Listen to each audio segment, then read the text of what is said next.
you the type of person that wants to eat an anti-inflammatory diet? You want to be healthy, you want to work out, you want to take care of yourself, but you really never want to do it. You just do it anyway.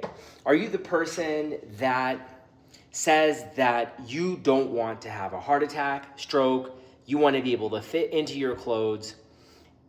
The people that you know don't work out, don't take care of themselves, whatever that looks like. You don't have a bunch of people validating you when you do it. And then you don't have anybody pushing you but that internal compass, that emotional freedom technique, that mind hygiene or whatever you call it is helping you to forward your mission, vision, purpose. Let's see what's happening here. There are a handful of things that are happening. I never want to eat healthy. I never want to work out. What do? I just took some time. I put on my workout clothes. I'm like, let's see what happens.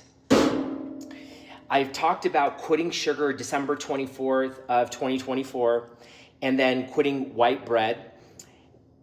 I slowly, about 4 months into that, I started getting addicted to Lay's potato chips and Indian fried snacks, which I did a series on actually. And then there was one event that happened. I thought that my cat was gonna die on a flight. And then I went into the bathroom and I said, God, if my pets make it safe to where we're going and nothing happens to my cat, I will give up Lay's potato chips and Indian fried snacks. In my mind, I thought that I might quit for a day or two. I might quit for a month, but then I haven't ate since then. And I think that this is what's gonna happen here, but let me show you. I've been doing this for about five years now. You can see how I have the broccoli, the carrots, and then the spinach. And then I have berries, blackberries, strawberries, which I've been eating regularly for 5 years. But I mentioned to people and patients that if you are eating an inflammatory diet, sugar, carbs, fatty food, also inflammation of the brain, increasing cortisol, not delaying dopamine, decreasing serotonin by complaining, blaming, narcissistic traits of saying bad things about others, being condescending, then your inflammation will increase, and no matter how much anti-inflammatory foods you eat, it's not gonna work. Slowly, and I wanted to eat bread 5 times, eat about 5 burgers a year.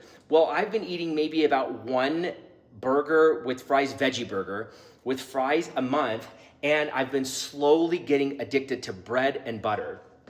I ordered some food from Whole Foods because I tell you what, you have to understand that the medical evidence behind resilience, decreased anxiety because of resilience, and because of decreasing expressive writing techniques. Of course, Mind Hygiene has medical evidence to support it as well. And then the evidence behind doing things that you don't want to forward your mission, increasing that reticular activating system, and integrating whatever you visualize into the basal ganglia, which all form habits.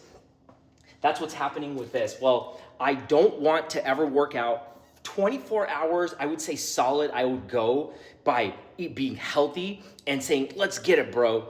But after that, I feel like falling off. I'm like, you know what? It's fine. I can just do a little bit. And I didn't feel like going to the store. Instead, I ordered Whole Foods, and I did order bread, but sourdough bread, according to ChatGPT, it says that it digests the easiest and doesn't have problems. Well, what happened was that on the app, it showed that I could not get a certain type of sourdough. So I said, okay, fine, we'll substitute it for this. But then what happens is that they give me 2 half breads, which I did not want. But when I got it, I got excited. And that's why I wanted to make this video, because you can see that the dopamine is not delayed here. I'm like, wow, I got 2 pieces. Maybe I'll just eat a half. I'll just eat a little bit. It'll be fine. But it's not within my core values. Is bread bad for you? There's no such thing as a healthy bread in my mind.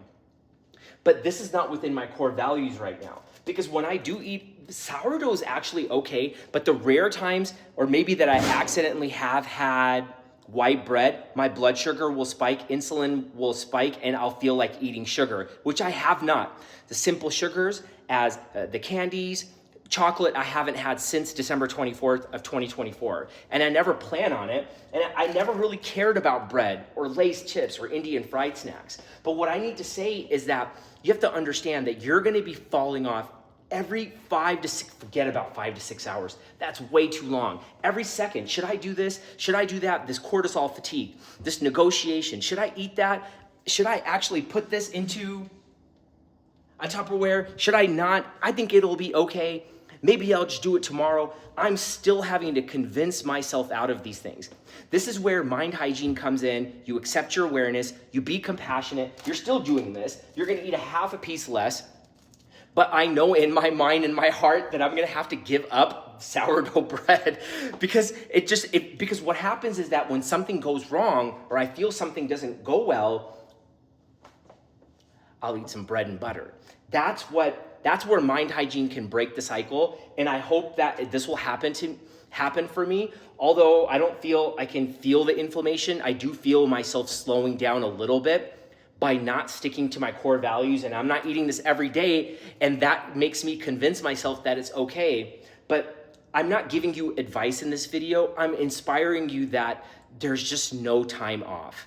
And when you figure out whatever it is that you need to do to stay healthy within your core values, avoid those heart attacks and strokes, and forward your mission, please inspire us in the comments.